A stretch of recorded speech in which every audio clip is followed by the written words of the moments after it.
Syukur untuk setiap rencanamu dan rancanganmu yang mulia. Dalam satu tubuh kami bersatu, menjadi duta kerajaanmu. Ku ucapkan berkat atas Indonesia, biar kemuliaan Tuhan akan nyata bagi bangsa ini. Kami berdiri dan membawa doa kami kepadamu. Sesuatu yang besar pasti terjadi dan mengubahkan negeri kami.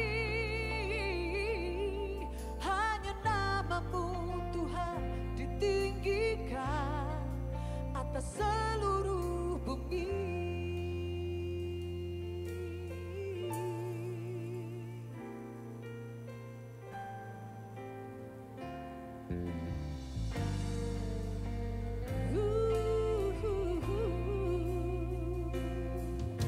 Kami rindu melihat Indonesia pulih dari semua problema, hidup dalam jalan kebenaran-Mu, pancarkan terang kemuliaan-Mu. Ku ucapkan berkat atas Indonesia, biar kemuliaan Tuhan akan nyata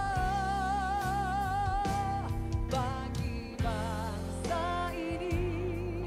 Kami berdiri dan membawa doa kami kepadamu. Sesuatu yang besar pasti terjadi dan mengubahkan negeri kami. Hanya namamu Tuhan ditinggikan atas seluruh bumi. Oh, kami tahu hatimu Tuhan ada di bangsa ini.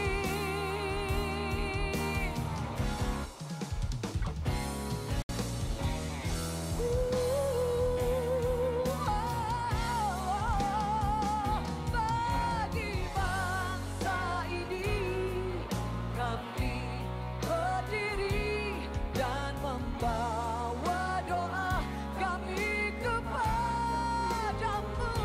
Sesuatu yang besar pasti terjadi dan mengubahkan negeri kami.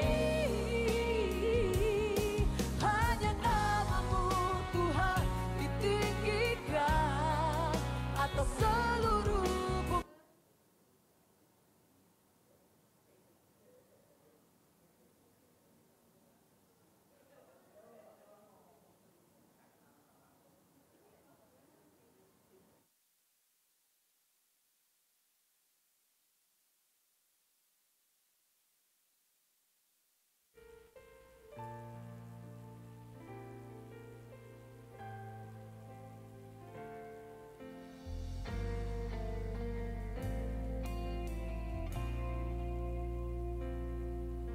Syukur untuk setiap rencanamu dan rancanganmu yang mulia. Dalam satu tubuh kami bersatu,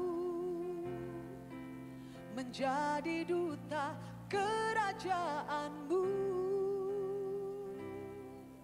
Ku ucapkan berkat atas Indonesia,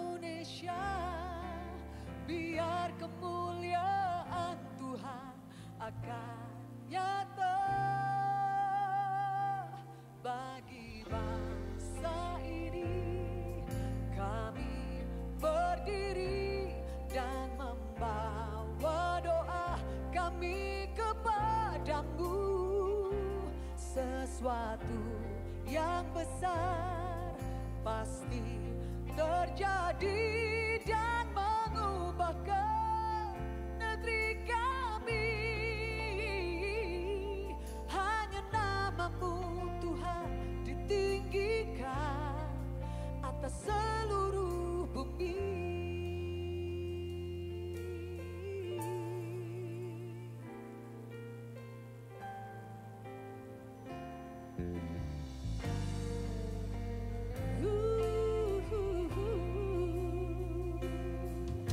Kami rindu melihat Indonesia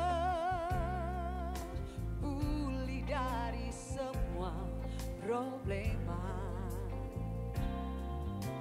hidup dalam jalan kebenaran-Mu, pancarkan terang kemuliaan-Mu. Ku ucapkan berkat atas Indonesia, biar kemuliaan Tuhan akan nyata bagi bangsa ini. Kami berdiri dan membawa doa kami kepadamu. Sesuatu yang besar pasti terjadi dan mengubahkan negeri kami. Hanya namamu Tuhan ditinggikan atas seluruh bumi.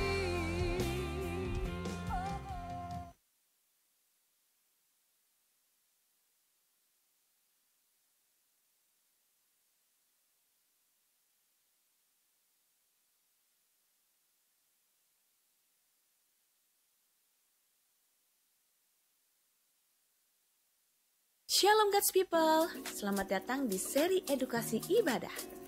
Tempat di mana kita akan membongkar makna di balik setiap elemen dalam kebaktian minggu. Tujuan dari seri ini sederhana, supaya kamu gak cuma ikut ibadah, tetapi benar-benar mengerti dan mengalami setiap makna dan momen di dalamnya.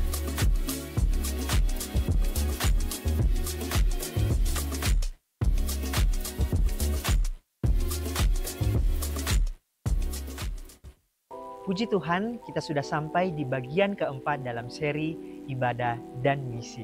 Kali ini kita akan masuk ke bagian terakhir dari relasi yang indah antara kebaktian minggu dan misi, yaitu kebaktian minggu sebagai motivasi kita untuk bermisi. Selama ini kita sudah belajar bahwa misi lahir dari ibadah, dan ibadah adalah ekspresi dari misi. Bahkan ibadah menjadi tujuan akhir dari misi. Dan sekarang kita melihat satu hal penting. Ibadah adalah bahan bakar semangat kita untuk bermisi. Dalam ibadah, Tuhan memanggil kita datang bukan cuma supaya kita tenang, tapi untuk menyegarkan dan memperlengkapi kita. Dari situ, kita diutus kembali ke dunia yang Tuhan percayakan kepada kita, baik itu di rumah, di sekolah, kampus, kantor, pasar, media sosial, bahkan tempat paling sederhana sekalipun. Coba bayangkan, dua murid Yesus yang sedang berjalan ke Emmaus di Lukas pasal 24. Mereka sedang galau, bingung, penuh kecewa. Tapi saat Yesus hadir dan berbicara dengan mereka, hati mereka mulai terbakar. Begitu mereka sadar bahwa itu Yesus yang bangkit, mereka langsung berbalik arah dan membagikan kabar baik kepada yang lain. Dari kelelahan jadi semangat, dari kecewa jadi misioner. Atau lihat kisah para rasul pasal 4. Para murid awalnya takut, tapi setelah mereka berdoa dan berkumpul bersama dalam ibadah, mereka kembali dipenuhi oleh Roh Kudus dan berani memberitakan Injil walau tantangannya berat. Begitu juga dengan kita hari ini. Saat kita ikut kebaktian minggu, lewat nyanyian yang menyentuh, firman Tuhan yang hidup, pengakuan iman, dan doa bersama, kita bukan cuma mengisi ulang energi rohani, kita sedang digerakkan kembali untuk pergi dan hidup bagi Kristus di dunia nyata. Dan ketika liturgi ditutup dengan momen pengutusan dan doksologi, itu adalah momen Tuhan berkata, "Sekarang pergilah, aku menyertaimu, bawa Injil itu lewat hidupmu. Maka saat kita menyanyikan lagu terakhir dan mengucapkan amin, kita sedang berkata, ya Tuhan, aku siap, utus aku. Teman-teman, mungkin kita datang ke gereja dengan hati yang lelah, kecewa, atau merasa gagal dalam menunjukkan kasih Kristus. Tapi jangan menyerah, Tuhan menyambut kita di dalam ibadah. Ia memulihkan hati yang remuk dan menyalakan kembali api misi di dalam diri kita. Mari kita jalani ibadah minggu bukan sebagai rutinitas, tetapi sebagai perjumpaan yang memperbaharui arah hidup kita agar kita bisa berkata, aku siap menjadi saksimu Tuhan di tempat di mana Engkau menempatkanku. Selamat beribadah.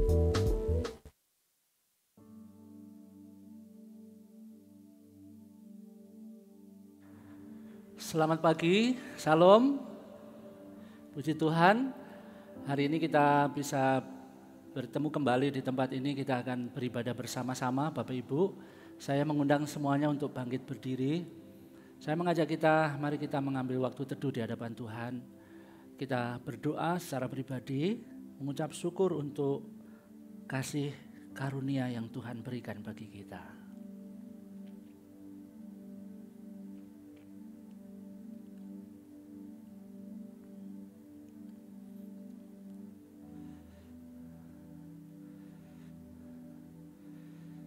Karyamu di atas kayu salib Tuhan, itulah yang telah membuka jalan bagi kami.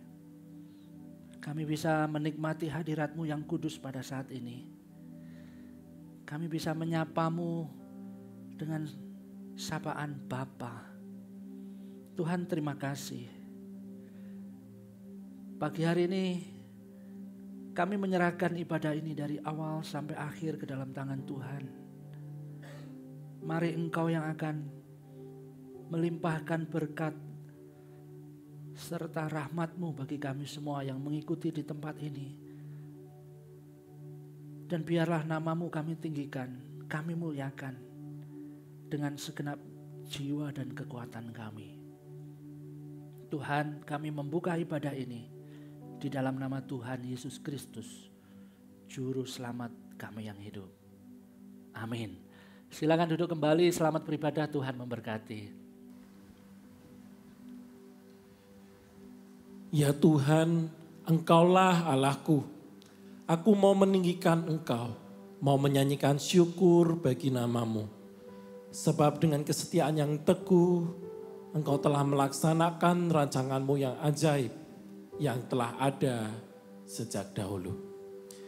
Mari dengan sikap hormat dan rendah hati, kita meninggikan nama-Nya.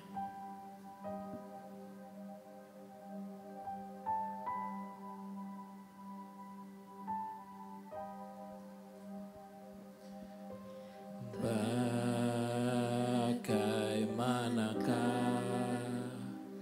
ku ucap syukur padamu, aku tak layak, namun Kau mengasihi daku. Pujian 1000 malaikat tak cukup nyatakan syukurku. Aku jadi sebagaimana diriku. Semua itu karya-Mu.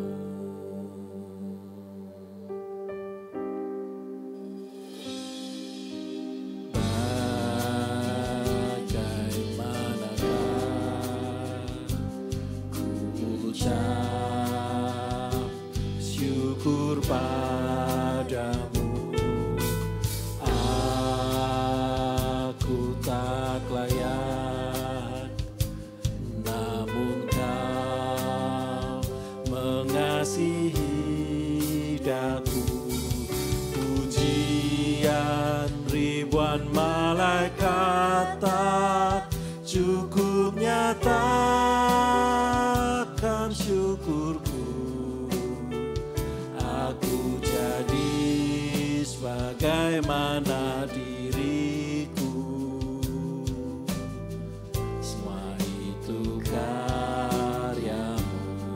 mulia bagi Allah. Mulia bagi Allah, mulia bagi Allah, mulia bagi Allah untuk semua karyamu. Darahmu selamatkanku, darahmu selamatkanku, kuasamu bangkitkanku. Mulia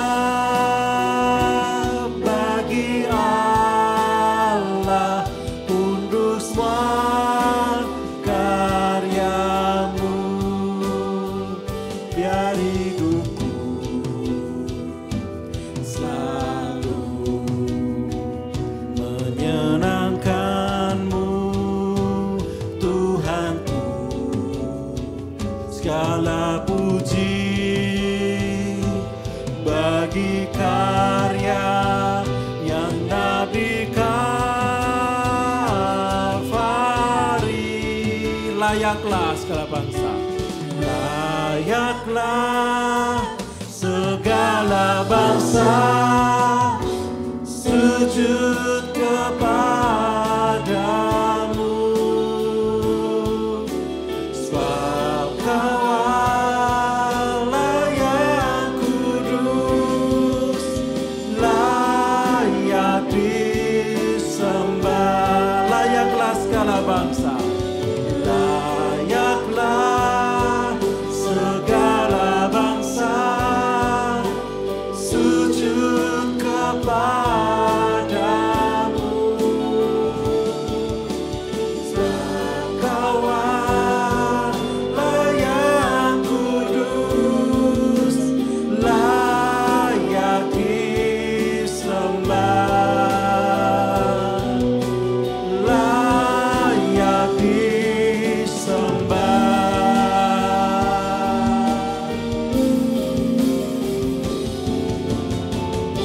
Amin.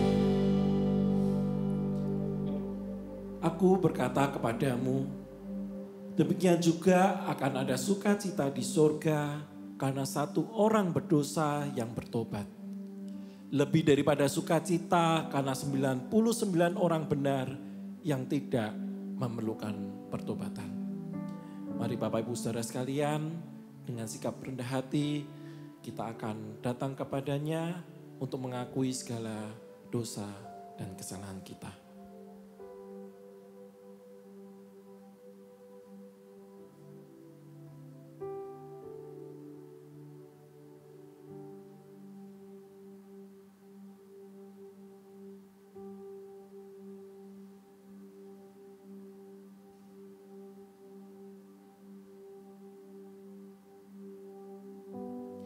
Ya Tuhan Allah Bapa kami sungguh mengucap syukur untuk karya salib yang Kau telah berikan kepada kami. Terima kasih untuk kasih setiamu yang begitu besar bagi setiap kami. Engkau yang terus mencari kami, bahkan di dalam kegelapan sekalipun, bahkan di dalam segala berdosaan kami Tuhan. Karena itu Tuhan, pada kesempatan kami pada hari ini, kami mengakui segala dosa dan kesalahan kami. Tolong ampuni Tuhan, jikalau perkataan kami, perbuatan kami, dan hal-hal lain yang mungkin melukakan hati Tuhan dan juga melukakan hati sesama kami. Sekali lagi kami mengucap syukur karena Engkau setia yang memegang kami Tuhan. Karena itu Tuhan tolong mampukan dan ajarkan kami untuk kami terus boleh hidup di dalam kekudusan. Boleh semakin serupa dengan Engkau hari demi hari. Dan Tuhan pada pagi hari ini kami mau memuji dan memuliakan nama Tuhan di dalam ibadah ini. Tolong layakkan dan mampukan kami agar kami mengarahkan hati kami seutuhnya untuk kepada Engkau. Dan biarlah hanya nama Tuhan yang kami permuliakan dalam ibadah ini.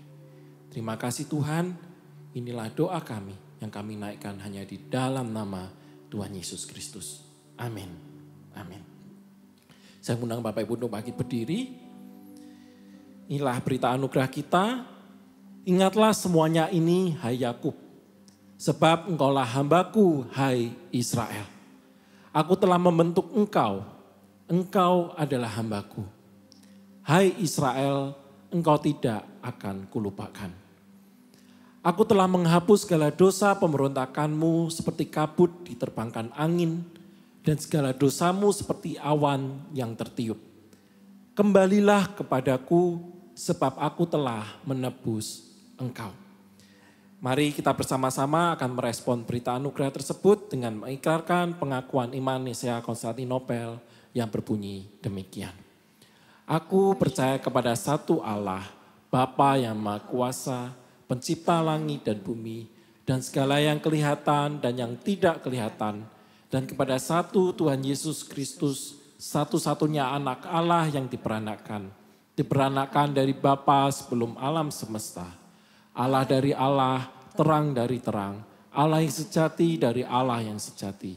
Sehakikat dengan Sang Bapa, oleh siapa segala sesuatu dicipta, yang untuk kita manusia dan untuk keselamatan kita telah turun dari surga, dan diinkarnasikan oleh Roh Kudus dari anak darah Maria, dan dijadikan manusia. Ia telah disalibkan juga bagi kita di bawah pemerintahan Pontius Pilatus. Ia menderita dan dikuburkan, dan pada hari ketiga ia bangkit kembali sesuai dengan kitab suci dan naik ke surga dan duduk di sebelah kanan Bapa. Dan ia akan datang kembali dengan kemuliaan untuk menghakimi orang yang hidup dan yang mati, yang kerajaannya tak akan berakhir. Dan aku percaya kepada Roh Kudus, Tuhan dan pemberi kehidupan, yang keluar dari Bapa dan Anak, yang bersama-sama dengan Bapa dan Anak, disembah dan dimuliakan, yang telah berfirman dengan perantaran para nabi. Dan aku percaya satu gereja yang am dan rasuli. Aku mengakui satu baptisan untuk pengampunan dosa. Dan aku menantikan kebangkitan orang mati dan kehidupan di dunia yang akan datang. Amin, amin. Mari jemaat Tuhan dengan penuh sukacita kita memuji dan menyembah Kristus, Sang Raja Agung kita.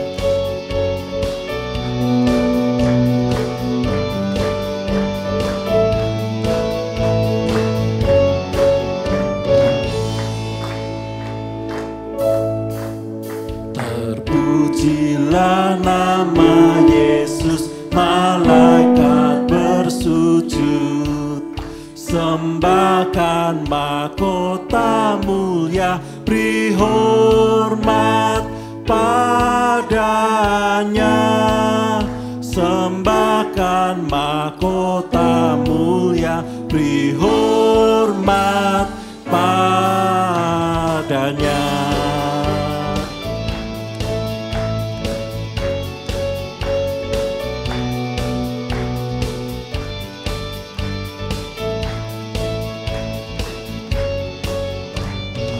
Semua yang ditebuskannya, semua yang ditebuskannya, bersyukur bersujud.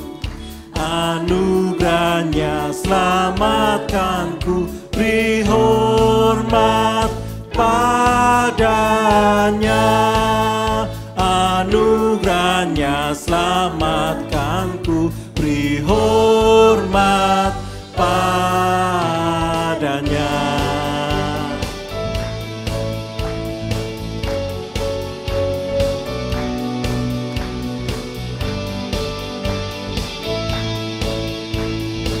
Mari kita memberi hormat kepada Raja kita. Beri hormat padanya,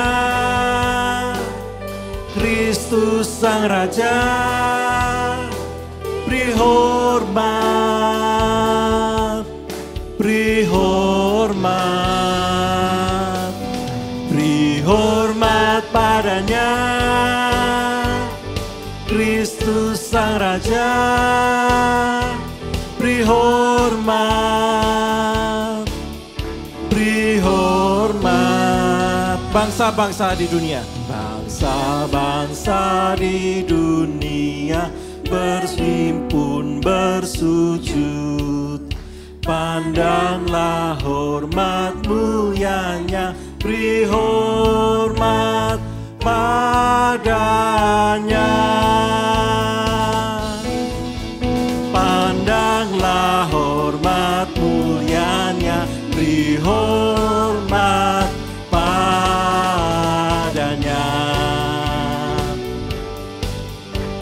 Biarlah sukacita kita memenuhi hadirat Tuhan yang telah menebus kita. Mari kita memberikan hormat kita kepada Kristus, Sang Raja kita. Beri hormat padanya, Kristus Sang Raja. Beri hormat, beri hormat, beri hormat padanya, Kristus Sang Raja. Beri hormat, beri hormat. Worthy of glory, worthy of honor, our God. Great things He has done, worthy of glory, worthy of honor, our God. Biarlah kemuliaan hanya bagi Allah kita. Mari kita tetap memuji Dia dengan penuh sukacita, karena kita adalah umat yang telah ditebus dengan darah yang kudus. Sebab itu biarlah sekarang waktunya bagi kita untuk menyatakan iman kita dimanapun kita berada.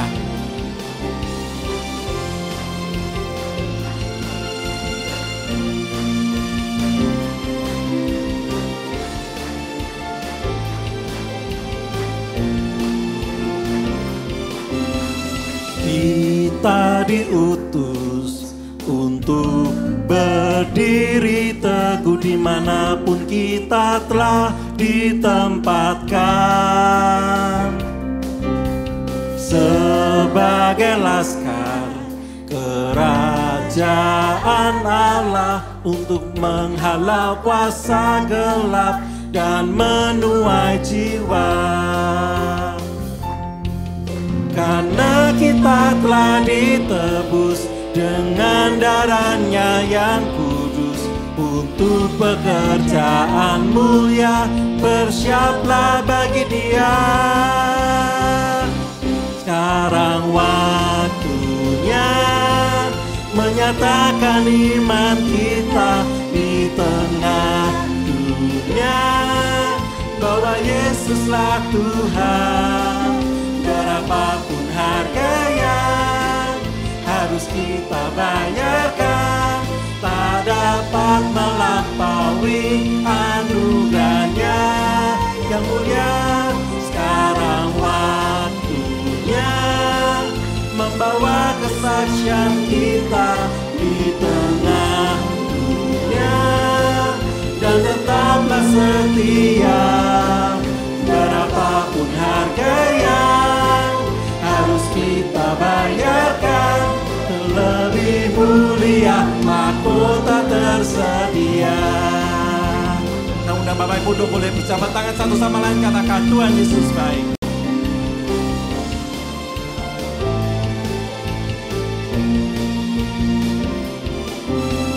Kita diutus untuk berdiri teguh dimanapun kita telah ditempatkan, sebagai laskar kerajaan Allah untuk menghalau kuasa gelap dan menuai jiwa. Karena kita telah ditebus dengan darahnya yang kudus untuk pekerjaan mulia, bersiaplah bagi Dia. Sekarang waktunya menyatakan iman kita di tengah dunia, bahwa Yesuslah Tuhan. Berapapun harga yang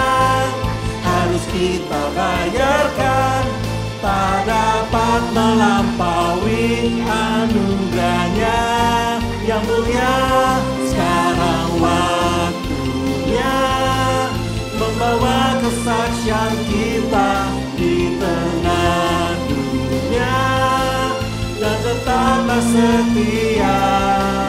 Berapapun harganya harus kita bayarkan, tapi mulia mahkota tersedia. Terlebih mulia mahkota tersedia. Sekali lagi sama-sama kita katakan, lebih mulia mahkota tersedia. Dialah hanya kemuliaan bagi Allah kita. Bapak Ibu silakan duduk kembali. Pemazmur pernah berkata, beritahukanlah kemuliaannya di antara bangsa-bangsa, perbuatan-perbuatannya yang ajaib di antara suku bangsa. Dengan kerinduan yang sama, mari kita membawa bangsa ini agar boleh melihat karya agungnya dan memuji namanya.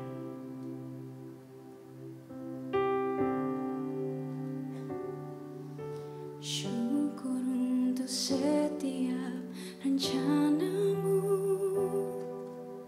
dan rancanganmu yang mulia. Dalam satu tubuh kami bersatu menjadi duta kerajaanmu. Ku ucapkan berkat atas Indonesia, biar kemuliaan Tuhan akan nyata. Bagi bangsa ini kami berdiri dan membawa doa kami kepadamu. Sesuatu yang besar pasti terjadi dan mengubahkan negeri kami. Hanya nama-Mu Tuhan ditinggikan atas seluruh bumi.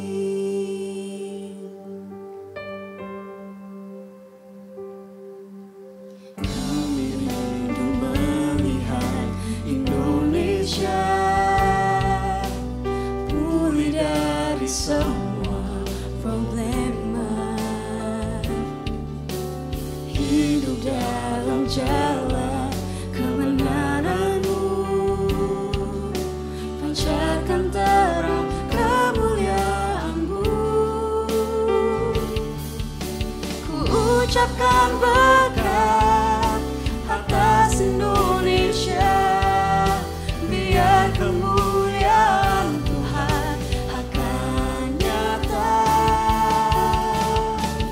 Bagi bangsa ini kami berdiri dan membawa doa kami kepadamu. Sesuatu yang besar pasti terjadi dan mengubahkan negeri kami. Hanya nama-Mu Tuhan ditinggikan atas seluruh bumi. Saya mudah Bapak Ibu untuk bangkit berdiri. Kami tahu hati-Mu Tuhan ada di bangsa ini.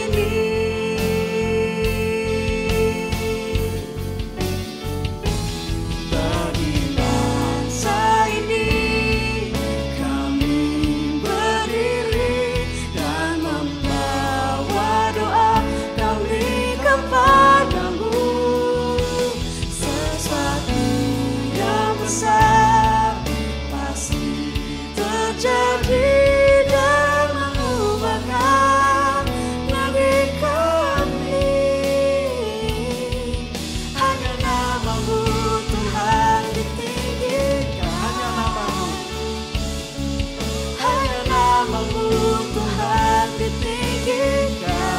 lagi kita sama-sama katakan. Hanya namamu Tuhan ditinggikan atas seluruh bumi.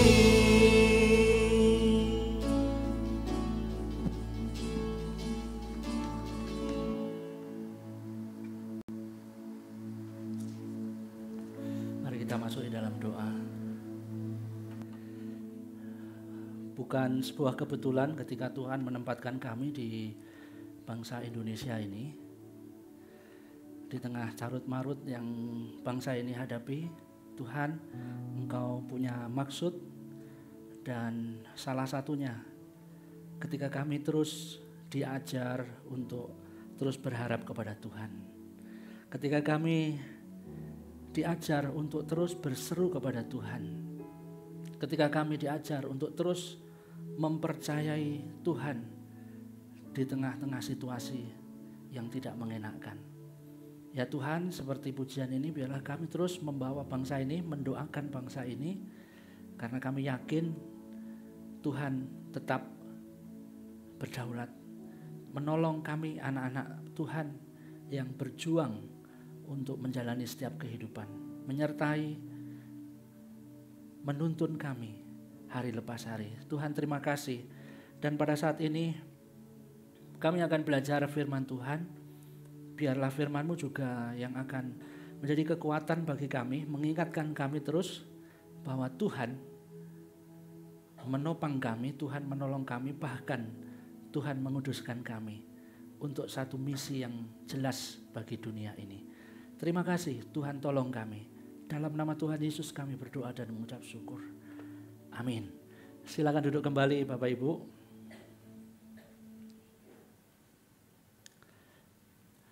Salam, selamat pagi jemaat yang dikasihi oleh Tuhan yang ada di tempat ini, yang juga mengikuti streaming di YouTube dan di beberapa radio. Nah, kali ini kita sudah sampai di minggu yang keempat dan kita masih melanjutkan pembahasan firman Tuhan dari Yohanes pasal 17. Kita sudah sampai di ayat yang ke-17 sampai dengan yang ke-19 dengan tema dikuduskan dalam kebenaran. Dikuduskan dalam kebenaran. Nah Bapak Ibu yang dikasihi oleh Tuhan, sebagai orang Kristen tentu kita tidak asing ya dengan kata kudus. Ya kan? Kudus, pengudusan, hidup kudus, berpola pikir kudus dan lain sebagainya. Soto kudus, apalagi ya, macam-macam ya yang berkaitan dengan kota kudus. Enggak ya?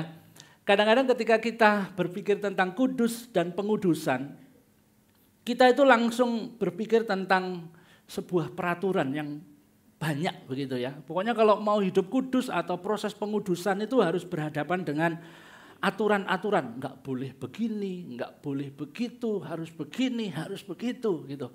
Demi sebuah kekudusan begitu.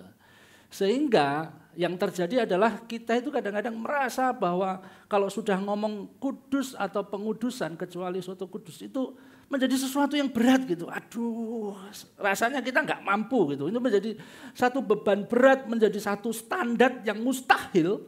Bahkan ini menjadi kita itu frustasi gitu.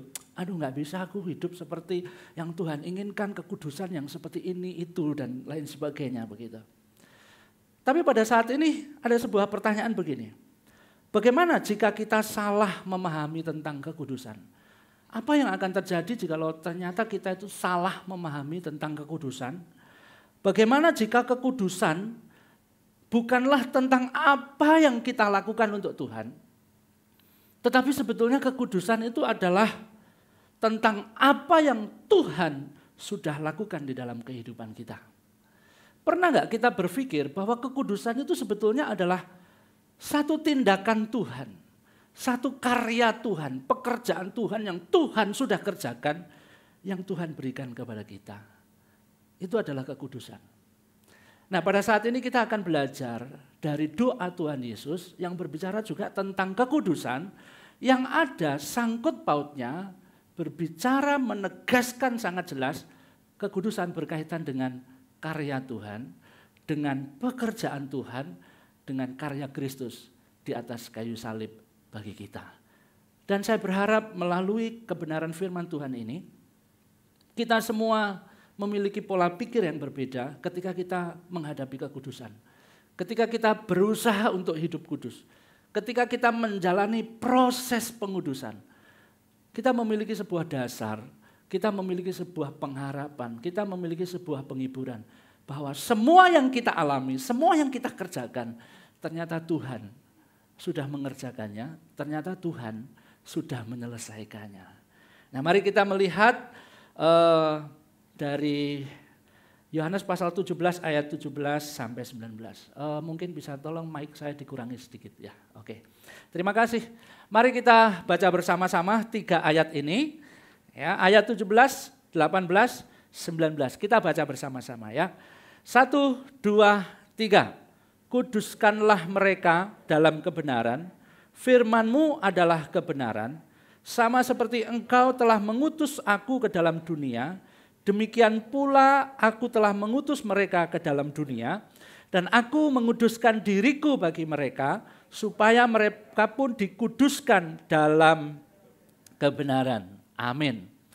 Bapak Ibu yang dikasihi oleh Tuhan, sekali lagi ini adalah kelanjutan dari doa Tuhan Yesus. Minggu lalu kita sudah bahas, dan jikalau Bapak Ibu masih ingat kira-kira minggu lalu Tuhan Yesus berbicara tentang apa? Tentang perlindungan, betul ya? Tentang perlindungan. Dan pada hari ini Tuhan Yesus, ya kita akan mempelajari doa Tuhan Yesus bukan tentang perlindungan lagi, tetapi tentang pengudusan. Ya, tentang pengudusan. Nah, kalau kita melihat latar belakang pada waktu itu Bapak Ibu, dua-duanya doa tentang perlindungan dan pengudusan itu menjadi sesuatu yang sangat penting. Bukan hanya konteks pada waktu itu, tetapi kalau kita tarik di masa sekarang ini juga menjadi sesuatu yang sangat penting. Nah, kenapa itu menjadi sesuatu yang sangat penting? Secara cepat kalau berbicara tentang perlindungan, Tuhan Yesus sudah tahu tuh bahwa para murid pada waktu itu akan diutus ke dunia. Tuhan Yesus sudah mengatakan, kamu bukan berasal dari dunia, maka dunia akan menolak kamu. Bukan hanya menolak, tetapi dunia akan membenci kamu, bahkan dunia menganiaya kamu. Makanya Tuhan Yesus berdoa, Bapa, lindungilah mereka. Fakta, realita yang tidak bisa ditolak adalah, kenyataannya adalah memang mereka bukan dari dunia dan dunia akan membenci, menolak, menganiaya. Ada persekusi yang akan dialami oleh orang percaya. Tuhan Yesus sudah tahu itu dan Tuhan Yesus sudah menubuatkan itu di pasal yang ke-16. Makanya Tuhan berdoa, Bapa, lindungilah mereka. Tetapi bukan hanya sampai di situ, Tuhan Yesus juga tahu bahwa tantangan para murid itu bukan hanya ditolak, bukan hanya penganiayaan, tetapi ada tantangan lain yang berasal dari dunia, yaitu tentang apa? Tentang kecemaran dunia. Tentang kecemaran dunia. Tentang sesuatu yang mungkin malah bersifat sesuatu yang menyenangkan. Bapak Ibu yang dikasihi oleh Tuhan, ada 2 tantangan sebetulnya kalau kita lihat di dalam kekristenan ya, betul ya. Yang pertama itu adalah tantangan yang berkaitan dengan sesuatu yang tidak enak, mungkin itu penganiayaan, penolakan, persekusi dan lain sebagainya. Itu tantangan, bisa merontokkan iman kita. Tetapi jangan lupa, ada juga tantangan yang sifatnya itu mengenakkan. Satu tawaran yang manis, satu tawaran yang menyenangkan, seperti iblis pada waktu mencobai Tuhan Yesus. Lihat, semua kekayaan, kekuasaan yang ada di dunia ini tak kasihkan kepada kamu, asal kamu sujud menyembah aku. Nah ini tantangannya Bapak Ibu. Ada banyak hal yang ditawarkan oleh dunia, kesenangan, dosa dan lain sebagainya, yang itu bisa menarik murid-murid itu meninggalkan iman mereka. Kecemaran dunia itu bisa membawa mereka meninggalkan iman mereka. Makanya Tuhan Yesus berdoa, ya Bapa, kuduskanlah mereka. Kuduskanlah mereka. Nanti kita akan melihat apa sih maksudnya dikuduskan, tujuannya apa dan dasarnya apa. Tetapi paling tidak di dalam bagian ini kita bisa melihat sekali lagi begini Bapak Ibu. Tuhan Yesus tidak hanya berdoa untuk perlindungan ya di tengah dunia yang menolak, menganiaya, tetapi Tuhan juga berdoa menguduskan para murid untuk melawan kecemaran yang ditawarkan oleh dunia. Melawan kecemaran yang ditawarkan oleh dunia. Kecemaran macam-macam bentuknya. Kecemaran di dalam dosa macam-macam bentuknya. Bisa sesuatu sifatnya materi, harta, bisa sesuatu sifatnya jabatan, kesenangan duniawi dan lain sebagainya. Dan bukankah kalau kita mau jujur ya, iya ya, sekarang kita itu juga hidup di zaman yang seperti itu. Bapak Ibu yang dikasihi Tuhan, 25 tahun yang lalu sebelum saya masuk sekolah teologi ya benar ya 25 tahun, itu tahun 1999, itu kurang lebih 25 tahun ya. Ya kalau ya segitulah. Saya pernah cerita di tempat ini, pernah bersaksi bahwa dulu saya juga pernah tergoda terhadap tawaran dunia yang membawa kepada kecemaran. Saya Kristen dari kecil, sekolah minggu aktif, pelayanan pemuda remaja aktif, ibadah setiap Sabtu remaja aktif. Tapi Bapak Ibu, tawaran dunia itu begitu enak. Iming-iming enak, kesenangan yang ditawarkan enak. Sehingga saya ditawari ya obat-obat terlarang, senang saya. Apalagi ditambahi kata gratis. Ayo coba, gak usah beli. Saya pernah terjatuh di situ. Sampai satu ketika saya pernah saksi ya, saya overdosis. Ya, dinaikin ambulan. Untung gak macet, kalau macet mungkin saya sudah bertemu Bapak sejak tahun itu ya. Saya tertolong. Saya sudah memutuskan, oke, saya tidak mau terlibat itu lagi. Gak bisa saya seperti ini, saya ingat Tuhan, saya gak bisa, saya mau benar-benar bertobat. Tapi Bapak Ibu tahu gak? Orang yang sama, komunitas yang sama, itu dengan perasaan tanpa dosa, itu bisa datang kepada saya. Ya apa? Wis sehat. Ya sehat lah, walaupun pemulihan. Ini ada lagi yang mau ya? Ini Bapak Ibu. Mas gak usah bayar ini lagi. Gak apa-apa, itu pengalaman masuk rumah sakit. Saya pikir gundul mau masuk rumah sakit, mau mati kita. Tapi poinnya begini Bapak Ibu. Poinnya adalah dunia itu begitu masifnya memberikan tawaran kepada kita sesuatu yang enak supaya kita itu bisa meninggalkan iman kita. Dan itu dihadapi para murid pada waktu itu. Dan kalau kita mau jujur kita juga menghadapinya. Bapak Ibu di antara kita, entah itu di pekerjaan, di kuliah, di manapun, pernah nggak sih dengan santainya orang datang ngomong kepada kita, ayo korupsi aja yuk, ayo kita nipu aja yuk, tanpa dosa, lalu memberikan iming-iming sesuatu yang menyenangkan begitu. Nah itulah tantangan Bapak Ibu yang kita alami. Bukan hanya penganiayaan. Bukan hanya sesuatu yang menyakitkan, tetapi sesuatu yang mengenakkan.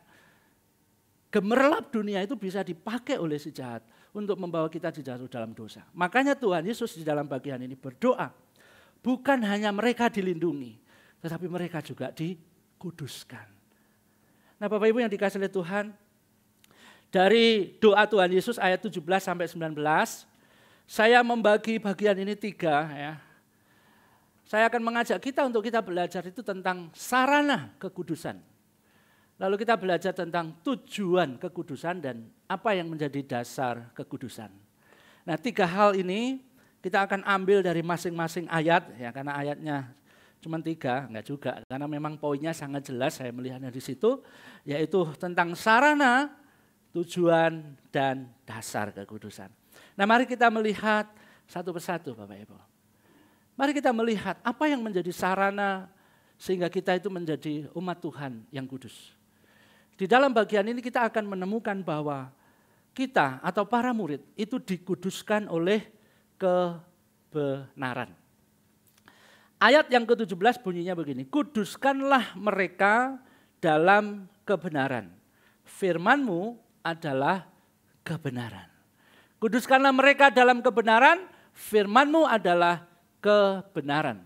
Sebelum kita melihat apa sih sebetulnya kebenaran yang dimaksud itu, saya mau mengajak kita terlebih dahulu sekali lagi berbicara tentang pengudusan. Nah pengudusan itu apa sih? Atau dikuduskan itu apa?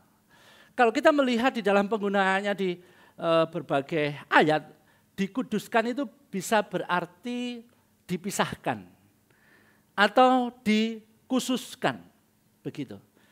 Dikuduskan itu dipisahkan, dikhususkan.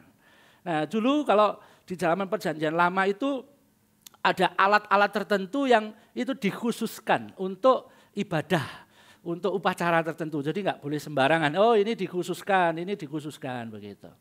Nah di dalam konteks kelahiran baru, di dalam konteks umat Tuhan, ketika kita berbicara tentang kekudusan itu ada dua aspek yang harus kita pahami. Yang pertama itu adalah posisi. Posisi kita. Pada waktu kita percaya kepada Tuhan Yesus secara pribadi, Dia adalah Tuhan dan Juru Selamat kita, maka sebetulnya secara posisi kita itu sudah dikhususkan, dipisahkan. Kita itu secara posisi, secara status, kita itu sudah berbeda. Kita bukan lagi hamba dosa, tetapi hamba kebenaran.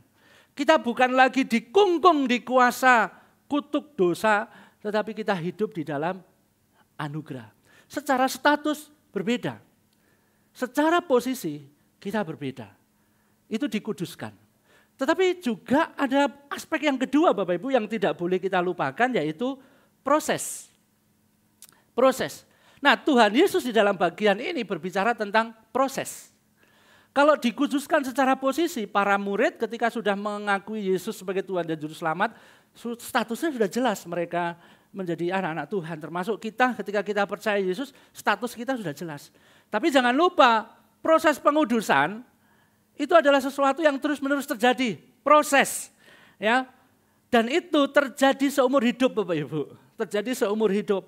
Kita tidak bisa mengatakan Tuhan, stop ya, aku sudah berhenti proses pengudusannya.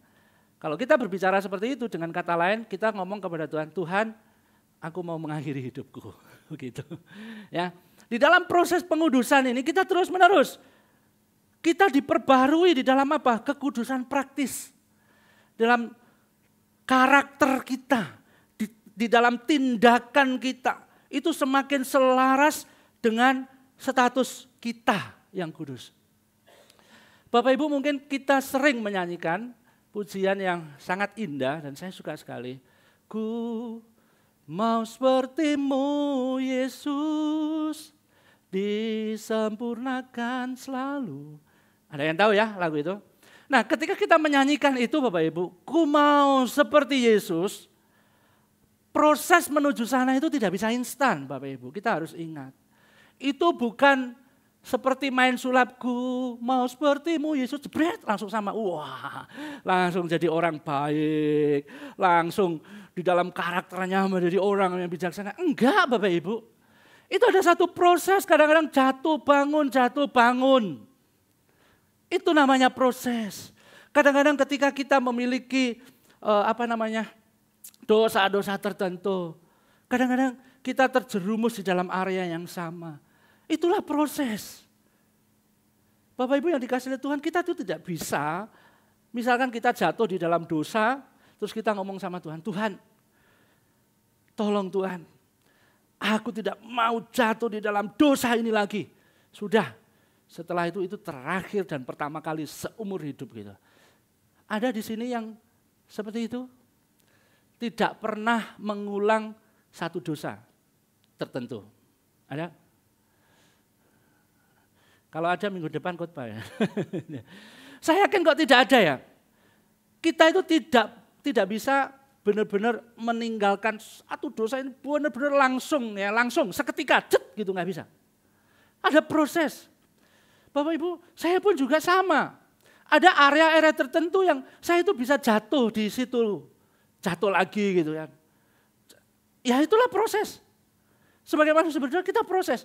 Tapi yang membedakan Bapak Ibu, yang membedakan adalah ketika status kita dikuduskan adalah kita itu tidak boleh cinta dengan dosa itu. Nah ini yang membedakan.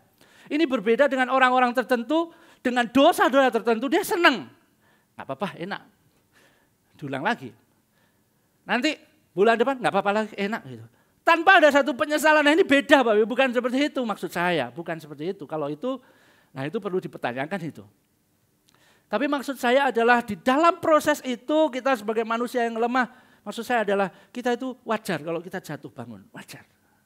Gitu. Tapi kita terus-menerus diproses, terus-menerus diproses. Sampai nanti selesai. Kita dipanggil Tuhan. Nah ini yang dimaksudkan di dalam bagian ini, proses pengudusan. Nah sekarang pertanyaannya begini, bagaimana orang bisa menjalani proses itu? Bagaimana saya dan saudara itu menjalani proses itu? Bagaimana terus-menerus diarahkan untuk bangkit dari kegagalan, naik lagi, mungkin jatuh lagi, naik lagi, terus berjalan semakin diperbarui. Perkataan kita, tingkah laku kita semakin berkenan di hadapan Tuhan. Bagaimana caranya? Apa sarananya? Di dalam bagian ini kita menemukan itu adalah kebenaran yang memproses. Tuhan mengatakan begini di dalam ayat yang ke-17. Kuduskanlah mereka dalam kebenaran. Firman-Mu adalah kebenaran. Nah, menarik sekali ketika Tuhan Yesus berkata di dalam bagian ini, Tuhan Yesus itu sedang memikirkan kebenaran tertentu. Ini kebenaran ini, ya. Ini bukan kebenaran yang lain, bukan sembarang kebenaran. Ya, mungkin dunia juga bisa menghasilkan dalam tanda kutip kebenaran, sesuatu yang benar, ya, melakukan satu tindakan. Oh, kamu sudah benar. Nah, mungkin seperti itu, ya. Tapi Tuhan Yesus itu tidak berbicara tentang kebenaran yang lain, tapi ada kebenaran yang khusus. Nah, kebenaran yang khusus itu apa? Kebenaran yang khusus di sini dikatakan firman-Mu adalah kebenaran. Kenapa Tuhan Yesus tidak mengatakan kebenaran itu adalah firman-Mu? Ini memiliki makna yang berbeda, ya. Kalau Tuhan Yesus mengatakan firman-Mu itulah kebenaran, berarti di luar firman tidak ada kebenaran. Tapi Tuhan Yesus mengatakan firman-Mu adalah kebenaran. Bapak Ibu yang dikasihi oleh Tuhan, penyataan Tuhan Yesus itu menyirahkan bahwa kebenaran itu memang tidak terpisah dari firman Tuhan yang kita miliki. Tidak terpisah dari firman. Tetapi juga tidak terbatas firman. Ada kebenaran yang lain yang juga menjadi sarana untuk kita itu bisa menjalani proses pengudusan itu. Nah, kalau kita menemukan di dalam bagian ini kebenaran itu ada pribadi Yesus sendiri dan Roh Kudus. Jadi 3 hal ini. Firman, pribadi Yesus dan Roh Kudus. Bapak Ibu bisa melihat di dalam pasal 14 ayat 6, lalu pasal 1 ayat 14, di sana dikatakan Tuhan Yesus yang penuh kasih karunia dan kebenaran. Lalu Roh Kudus juga adalah roh kebenaran. Itu di pasal 16. Nah, penjelasan ini Bapak Ibu, ketika Tuhan Yesus mengatakan firman-Mu adalah kebenaran, sebetulnya kita mempelajari begini. Bagaimana peranan Roh Kudus, peranan Sang Anak Yesus Kristus itu di dalam kehidupan kita ketika kita itu menikmati firman Tuhan. Ketika kita membaca firman Tuhan. Peranan Allah Anak dan Allah Roh Kudus itu begitu penting. Dan itu tidak terpisahkan. Kalau kita membaca Alkitab dari Kejadian sampai Wahyu, maka kita harus melihat semuanya itu menjadi satu rangkaian Injil. Dan puncaknya ada di Yesus. Yesus adalah penggenapan dari kitab Taurat Perjanjian Lama. Itu ada di Yesus. Tidak terpisahkan. Bapak Ibu bisa melihat di dalam Lukas 24 ayat 44. Tuhan mengatakan keberadaanku di dunia ini adalah penggenapan dari hukum Taurat Musa dan kitab nabi-nabi. Tidak terpisahkan.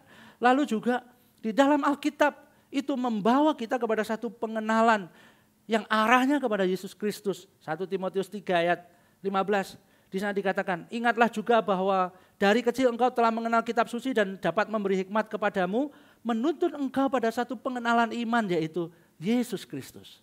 Firman Yesus Kristus. Lalu juga apa?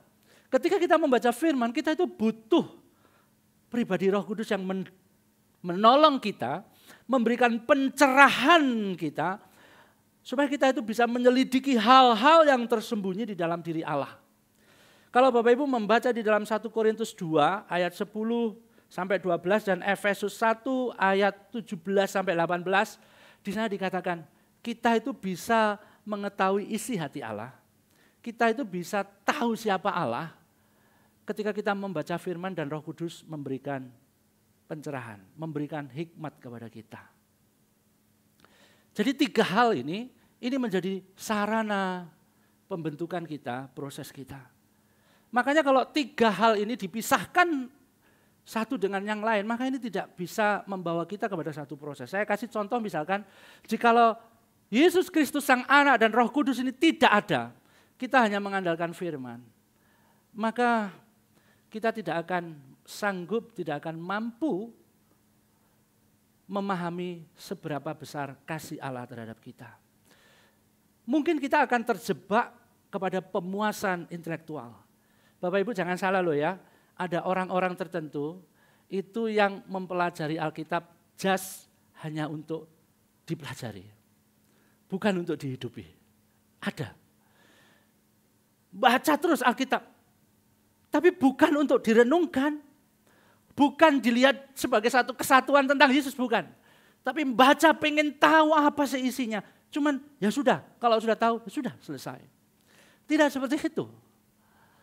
Tidak seperti itu, tetapi Roh Kudus itu yang menolong kita mengerti apa yang Tuhan inginkan. Nah dari sini kita bisa belajar, pada akhirnya kekudusan itu bukan karena kita.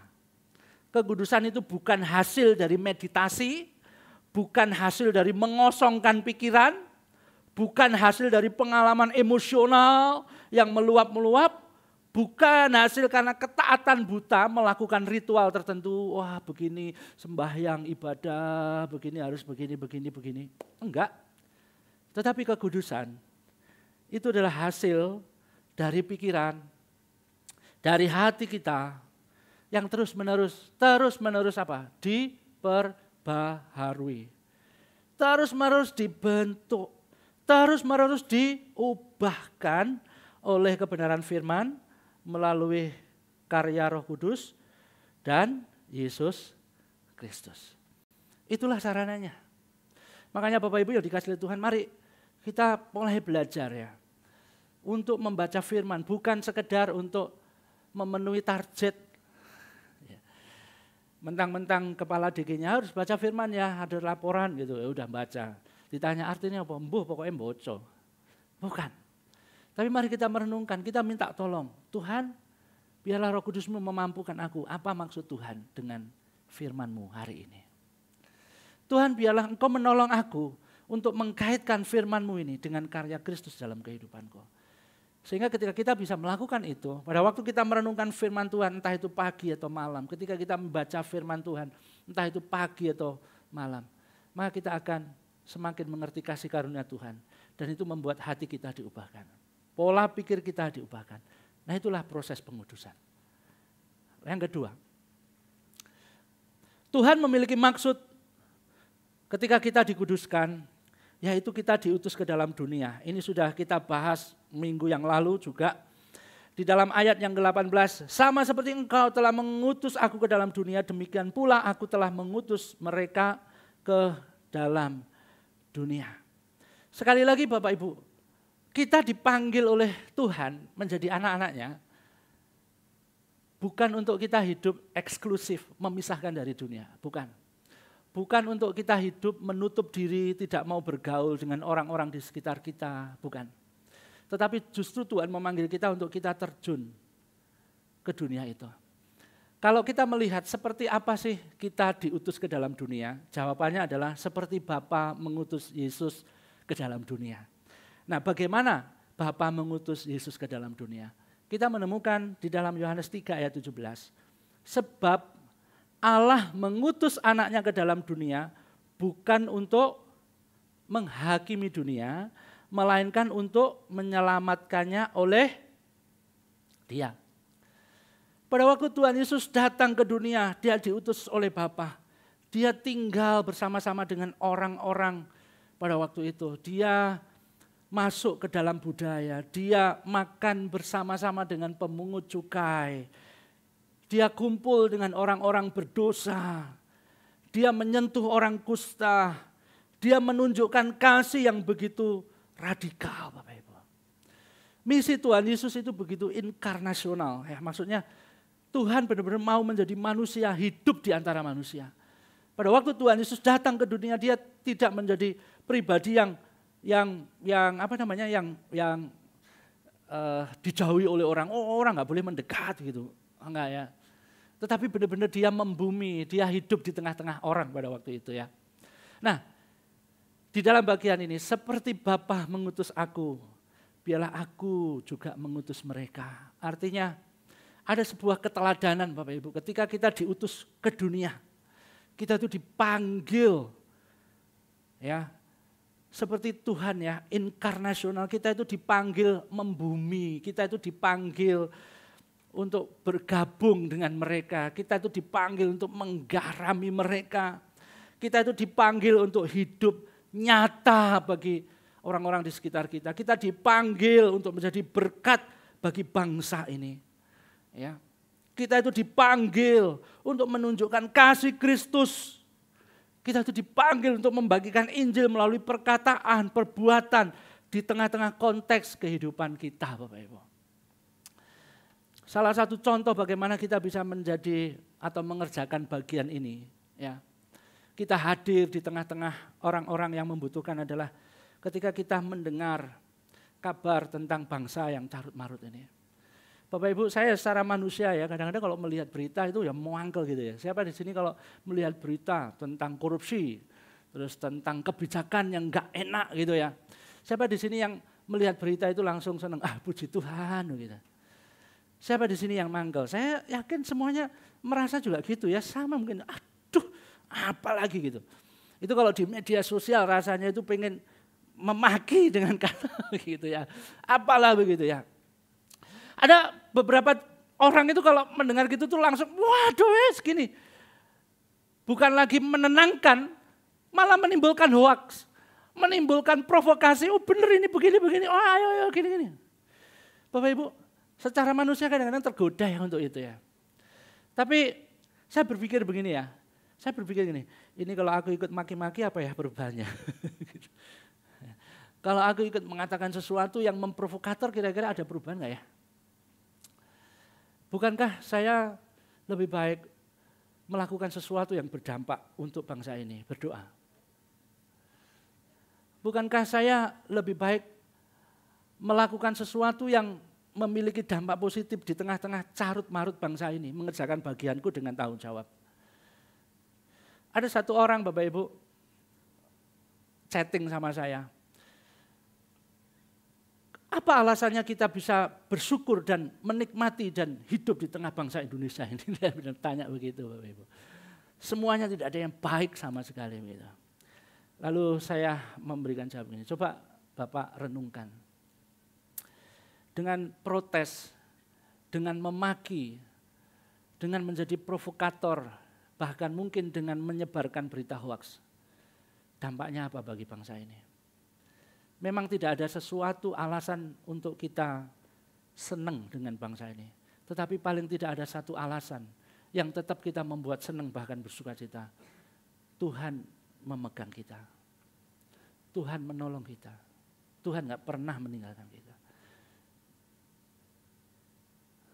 Saya yakin Tuhan juga tahu bangsa ini kurang baik. Tetapi apakah Tuhan meninggalkan? Enggak. Justru saya mengatakan, kita bisa berdoa untuk bangsa ini kok. Kita bisa mengerjakan bagian kita yang terbaik, walaupun itu tidak dianggap sebagai yang terbaik oleh bangsa ini. Bahkan mungkin itu ditolak dan lain sebagainya.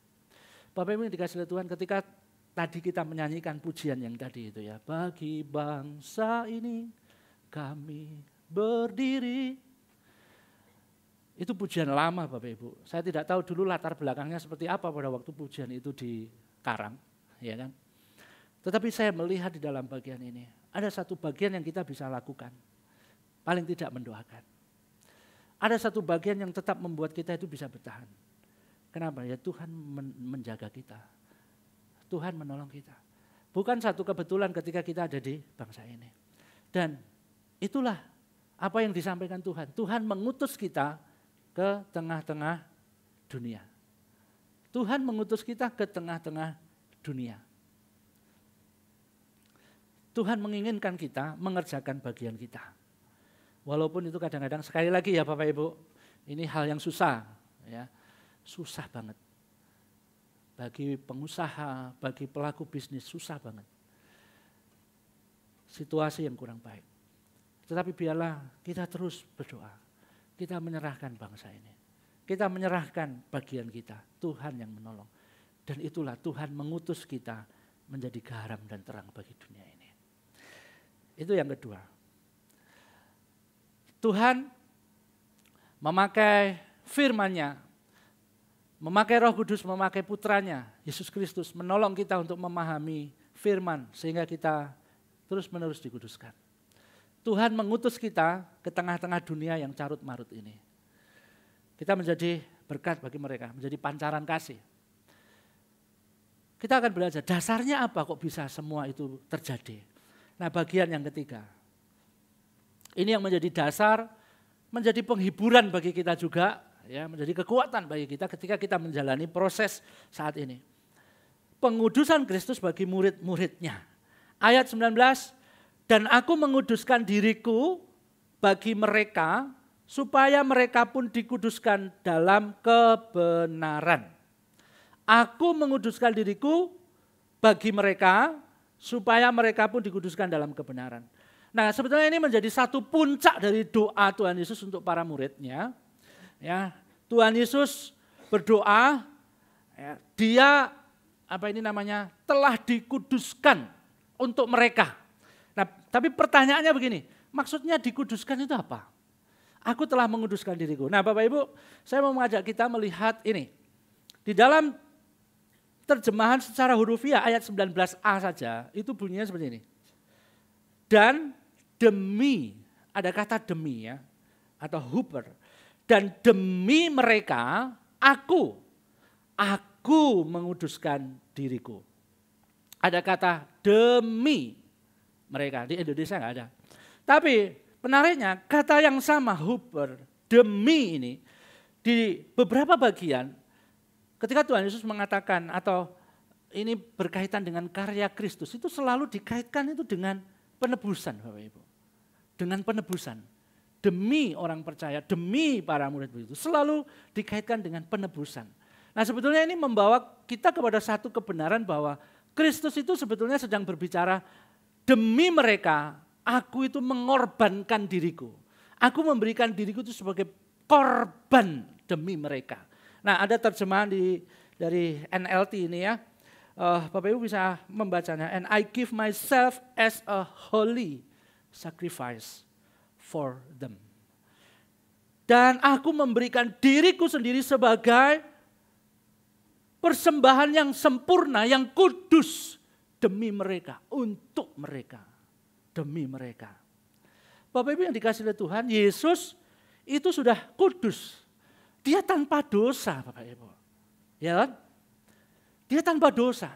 Tapi kita bisa melihat di dalam bagian ini, Tuhan Yesus ingin mengatakan bahwa dia itu secara sukarela mengkhususkan dirinya, mempersembahkan dirinya itu sebagai korban yang sempurna di atas kayu salib. Korban yang sempurna. Korban yang kudus. Yang gak bercacat. Korban sempurna. Untuk mereka. For them. Untuk mereka dan saya yakin juga ini untuk kita juga. Bapak Ibu, inilah yang menjadi dasar kita. Kematian, kebangkitannya itu menjadi satu dasar bagi kita. Supaya kita itu bisa dilayakkan, kita itu dikuduskan di hadapan Allah. Kita itu dibenarkan secara posisi, kita itu sudah diubahkan. Makanya di ibadah di tempat ini kalau votum gitu ya. Itu seringkali saya selalu mengatakan begini. Kami bersyukur karena karyamu di atas kayu salib. Itu yang melayakkan kami bertemu dengan Engkau Allah yang kudus. Kami bersyukur karena Kristus telah membuka jalan bagi kami. Kenapa? Karena tanpa Kristus kita itu tidak bisa bertemu dengan Bapa yang kudus itu. Kita itu berdosa. Kalau Bapak Ibu melihat di dalam kisah Perjanjian Lama beberapa kali dicatat. Orang berdosa itu tidak bisa bertemu dengan Allah yang kudus. Bagaimana kalau dia bertemu mati langsungan? Mati. Pada waktu Musa, Allah menampakkan diri kepada Musa. Allah berbicara apa? Musa, hati-hati kamu jangan sampai menyentuh itu. Area itu kudus. Kalau sampai kamu menyentuh itu, kamu mati loh. Lalu juga ada penampakan Tuhan Allah pada waktu itu di gua itu. Ada kayak semilir angin begitu. Di sana dikatakan, kenapa? Karena kalau kamu melihat langsung Tuhan, mati kamu. Lalu tradisi di dalam keimaman Bapak Ibu. Imam yang memimpin bangsa Israel pada waktu itu adalah orang-orang yang benar-benar dalam tanda kutip kudus, dianggap kudus bagi mereka. Itu imam yang baik. Itu kalau mereka itu masuk ke bait Allah, ya, bertemu dengan Allah, mewakili umat di ruang Maha Kudus itu. Mereka kalau sampai ada satu kesalahan sedikit itu mati langsungan. Dan itu yang terjadi apa? Biasanya umat atau orang-orang yang lain itu kasih tali di kaki, itu ada kelintingannya. Jadi kalau masih kedengaran dari luar, kelinting-kelinting gitu. Oh, masih hidup dia. Tapi kalau sudah nggak ada kedengaran, mati dia. Talinya ditarik. Mayat sudah keluar. Mati sungguhan. Itu terjadi. Nah, sekali lagi poin saya adalah kita manusia berdosa ini nggak bisa kita bertemu dengan Allah Kudus, nggak bisa. Bagaimana kita bisa bertemu? Ya karena kematian dan kebangkitan Yesus Kristus di atas kayu salib. Itu yang melayakkan kita. Bahkan itu yang melayakkan kita untuk menyebut Allah itu dengan sebutan apa? Bapa. Luar biasa Bapak Ibu. Lalu kematian dan kebangkitan itu bukan hanya menjadi dasar untuk kita itu dikuduskan di hadapan Allah, kita bisa bertemu. Ini juga menjadi dasar untuk kita itu diubahkan secara progresif. Proses pengudusan tadi itu. Terus menerus diubahkan. Bapak Ibu, seperti tadi saya katakan, kalau kita itu memisahkan karya Kristus dan Roh Kudus dengan Alkitab, maka kita akan menemukan Alkitab itu hanya kumpulan aturan keagamaan dan peribadatan. Dan kita tidak akan bisa melakukan semua itu untuk menggenapinya atau untuk mencukupi tuntutannya, nggak bisa. Tanpa Kristus, hukum Taurat benar-benar sesuatu yang sangat mengikat, kita nggak bisa. Gitu. Tetapi Bapak Ibu yang dikasihi oleh Tuhan, kita bersyukur dengan Kristus Yesus, dengan Allah Roh Kudus, kita itu bisa menikmati firman Tuhan itu sebagai berita anugerah, sebagai surat cinta dari Tuhan, sebagai satu sarana kita semakin mengenal Tuhan. Kenapa? Karena karya Kristus. Bapak Ibu, tanpa pengorbanan Kristus, firman Tuhan itu hanya akan menjadi hukum yang menghakimi kita. Ya kan? Nggak bisa kita, kamu melakukan ini, salah, hukum. Enggak. Tanpa Kristus, firman Tuhan itu akan bukan kebenaran yang memerdekakan kita. Bukan sesuatu yang menguduskan kita, nggak bisa. Kalau itu tanpa Kristus. Tapi sekali lagi puji Tuhan Bapak Ibu, seluruh proses pengudusan kita itu dimungkinkan hanya karena karya Kristus yang sudah selesai. Bapak Ibu yang dikasihi Tuhan, kita belajar hari ini bahwa kekudusan sejati, sekali lagi, bukan melulu itu aturan harus begini, tapi kita melihat dari sudut pandang yang lain bahwa pengudusan dan kekudusan itu adalah anugerah yang membebaskan kita. Itu adalah pekerjaan Tuhan di dalam kehidupan kita. Itu adalah anugerah Allah yang sudah dikerjakan melalui firman-Nya, melalui putranya, melalui Roh Kudus dengan satu tujuan, kita mengambil bagian pelayanan. Di dalam konteks misi Bapak Ibu, kita memiliki modal yang sangat memadai untuk menjangkau orang-orang yang ada di sekitar kita, untuk mengubah dunia. Kita memiliki firman Bapak Ibu. Firman yang terus menegur kita ya, mengarahkan kita. Firman yang menjadi kayak semacam guide yang mengarahkan kalau kita salah, salah, belok nengah lagi. Gitu. Itu firman Tuhan. Kita bisa tahu apa yang Tuhan inginkan dalam kehidupan kita. Itu ada firman. Ini menjadi satu modal. Ya. Kebenaran inilah yang dibutuhkan oleh dunia ya kan. Kita adalah saksi-saksi. Bagaimana kita hidup orang bisa mengenal kasih Kristus. Pertanyaannya Bapak Ibu, di manakah dunia yang Tuhan tempatkan bagi kita? Mungkin dunia itu adalah kampus, mungkin dunia itu adalah kantor kita, mungkin dunia itu adalah lingkungan rumah kita, mungkin dunia itu adalah tetangga kita dan hal yang lain. Mari kita melihat itu sebagai satu ladang, bukan sebagai satu ancaman. Itu sebagai satu tempat di mana Tuhan menginginkan kita. Seperti Bapa mengutus aku mengutus mereka ke dunia. Bapak Ibu yang dikasihi Tuhan, saya mau menutup bagian firman ini dengan kalimat ini. Sebagaimana Bapa mengutus Yesus, demikianlah pula Yesus sekarang mengutus kita. Sebagaimana Yesus berhasil menyelesaikan misi Bapa, demikian pula kita akan dimampukan oleh Kristus untuk menuntaskan tugas dari kita. Di mana dunia Tuhan menempatkan kita. Mungkin berat ya Bapak Ibu. Mungkin ini menjadi satu pergumulan, tetapi penghiburannya adalah Kristus sudah mengerjakan bagi kita. Penghiburannya adalah Kristus tidak pernah meninggalkan kita berjalan sendirian. Kristus sudah mendoakan kita untuk Bapa melindungi kita, tetapi Kristus juga mendoakan untuk Bapa menguduskan kita. Sebuah jaminan yang menguatkan kita seharusnya. Saya tidak tahu tantangan Bapak Ibu di tengah-tengah dunia seperti apa, tetapi biarlah firman Tuhan pada saat ini paling tidak memberikan penghiburan. Kekudusan itu adalah Tuhan yang mengerjakan. Kekudusan itu adalah Tuhan yang sudah menyelesaikan bagi kita. Kita sedang diproses, sekaligus kita sedang diutus untuk menjadi saluran berkat. Mari kita berdoa.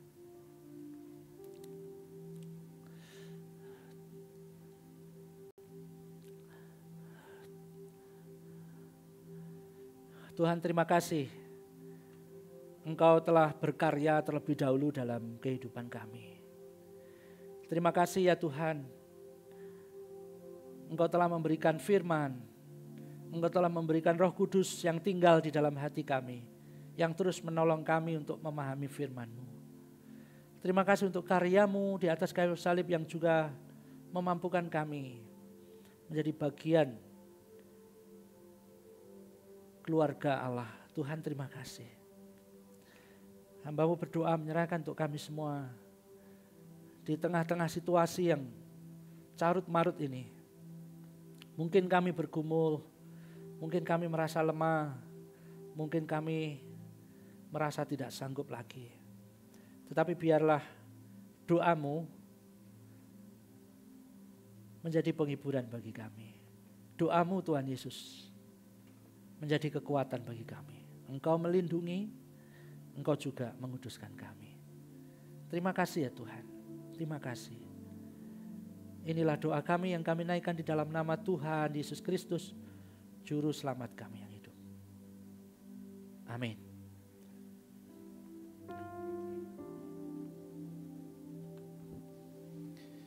Bapak Ibu, saudara sekalian, kita akan mempersiapkan persembahan kita. Ayat persembahan kita berbunyi demikian.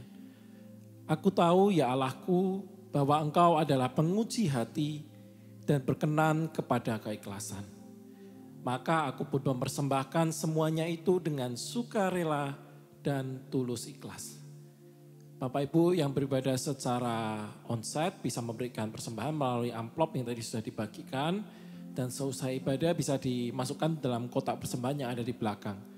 Untuk jemaat yang beribadah secara online ataupun juga onsite bisa memberikan persembahan juga melalui QRIS yang tertera di layar.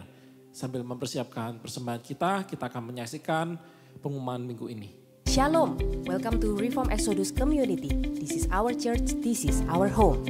Kami ucapkan selamat datang bagi Anda yang baru bergabung hari ini. Jika Anda ingin lebih mengenal REX, silahkan dapat menghubungi nomor berikut ini. Shalom, perkenalkan ini kami TK, SD, SMP Kristen Exodus Sorong. Ikuti kegiatan kami yuk.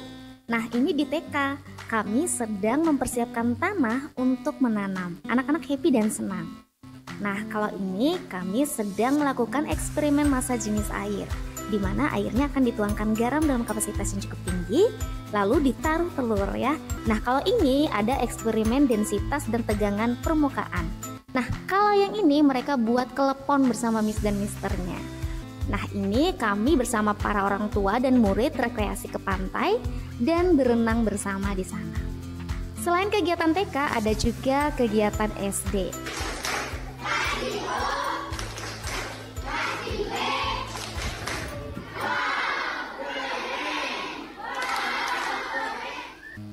Nah ini meskipun di bawah panas matahari Sorong yang begitu membakar ya, tapi anak-anak begitu happy dan senang menikmati senam bersama para gurunya. Nah, ini dia yang paling terbaru dari kami, yaitu SMP. Puji Tuhan, di tahun ini SMP kita berdiri dan Tuhan percayakan 7 anak bersama-sama dengan kami. Kelas online matematika. Kalau ini kami sedang menggunting plastik untuk dibuat taplak meja. Kami sedang menggali tanah untuk membuat pupuk untuk menanam bunga. Mereka sedang mempersiapkan pot dari jerigen bekas. Mereka senang sekali kalau kegiatan-kegiatan seperti ini, ketimbang memikirkan banyak teori. Ini bunga mereka sendiri, mereka sedang melakukan observasi. Mereka sedang melakukan tugas IPA. Selain itu, kami juga ada lomba 17 Agustus.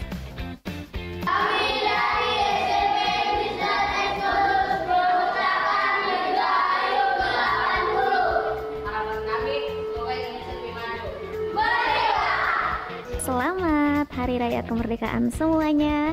Terima kasih sudah menonton video kami. Sampai jumpa kembali. Demikianlah informasi untuk minggu ini. Tetap semangat. God bless you. See you next week.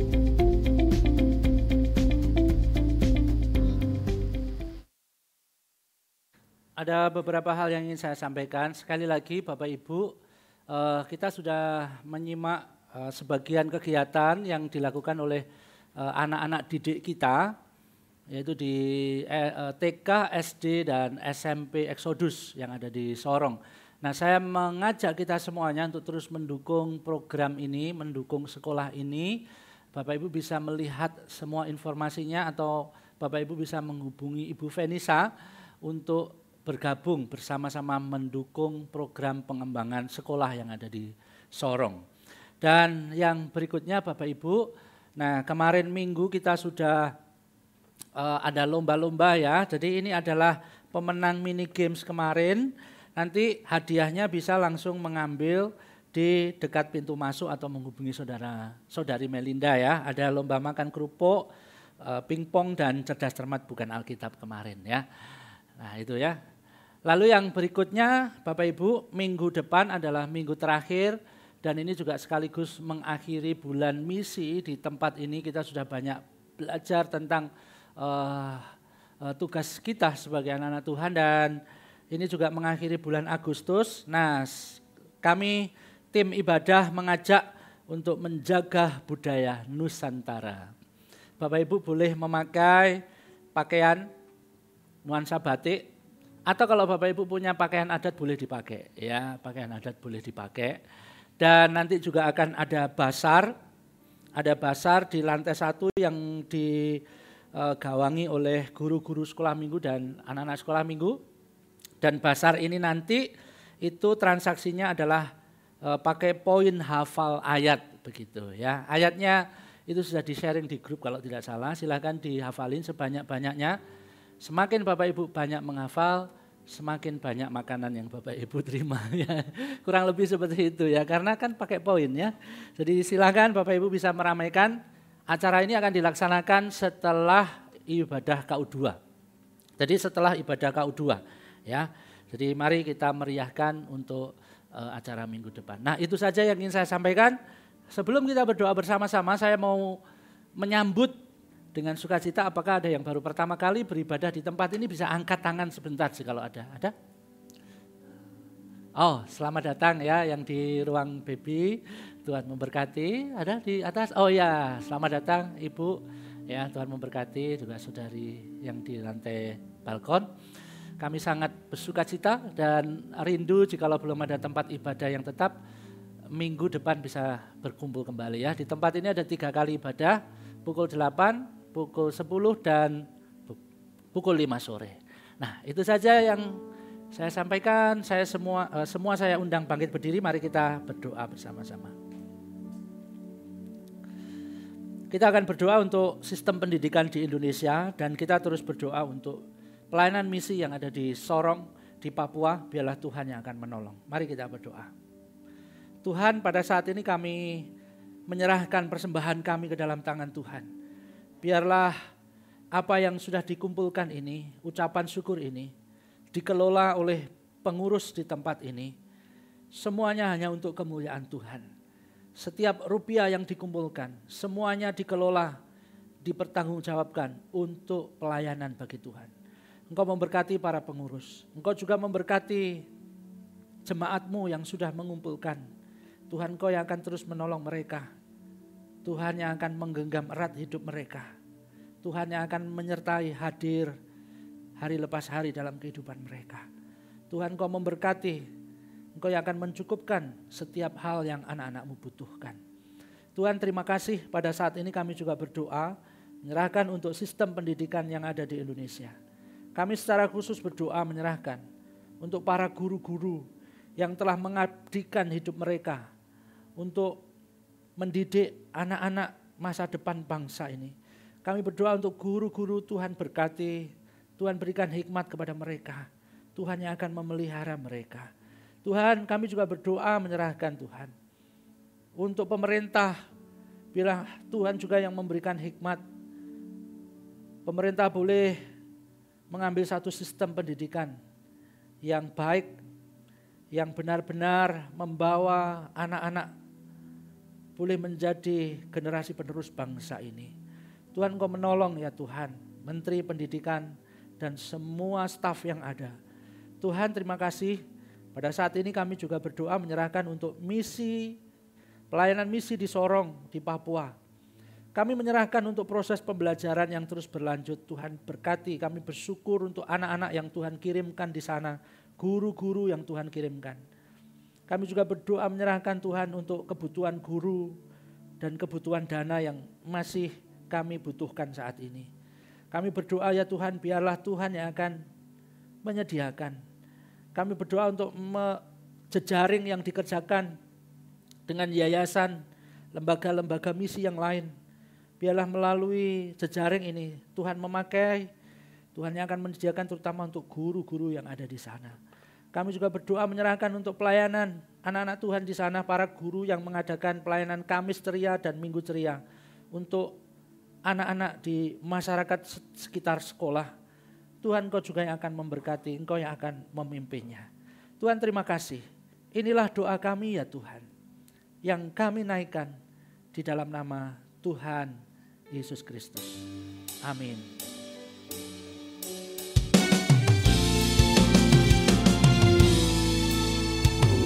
Puji Allah Bapa Putra, puji Allah Roh Kudus, ketiganya yang esa, pohon selamat, sumber berkat. Jemaat yang dikasihi oleh Tuhan, sekali lagi arahkan hatimu kepada Allah Tritunggal yang akan memberkati. Kiranya Allah Bapa yang akan menolong dan melindungimu hari lepas hari. Kiranya Tuhan Yesus Kristus memberikan damai sejahtera dan pengharapan yang kekal. Kiranya Allah Roh Kudus yang telah dimeteraikan di dalam hidupmu, memimpin langkah hidupmu hari lepas hari. Memberikan engkau tuntunan, memberikan engkau hikmat, memberikan engkau kekuatan bahkan penghiburan. Kiranya segala hal yang baik dan manis dari Allah Tritunggal dilimpahkan bagimu. Dan terimalah semuanya itu di dalam nama Tuhan Yesus Kristus. Amin.